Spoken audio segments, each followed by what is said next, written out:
నమస్తే అన్న అందరికీ నమస్కారం. Public authority for man power ప్రభుత్వ రంగంలోని ఉద్యోగులు మరియు కార్మికులు ప్రైవేటు రంగానికి బదిలీ చేయడాన్ని నిషేధిస్తూ నిర్ణయాన్ని జారీ చేసింది. అలాగే ఈ నిషేధం నుంచి 3 వర్గాలను మినహాయింపు ఇచ్చినట్లు అధికారులు తెలిపారు.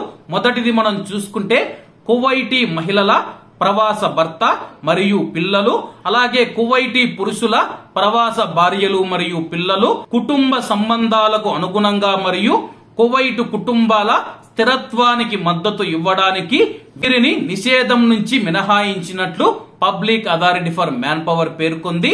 అలాగే పాలస్తీనియన్ డాక్యుమెంట్ హోల్డర్లు, చెల్లుబాటు అయ్యే పత్రాలు కలిగి ఉన్న పాలస్తీనా ప్రజలు ఎవరైతే ఉన్నారో వాళ్ళని ఈ యొక్క నిషేధం నుంచి మినహాయించడం జరిగింది.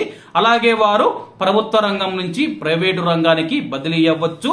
అలాగే 60 ఏళ్ల లోపు విశ్వవిద్యాలయ గ్రాడ్యుయేట్లు ప్రైవేటు రంగానికి బదిలీ చేయడానికి అనుమతించబడతారు.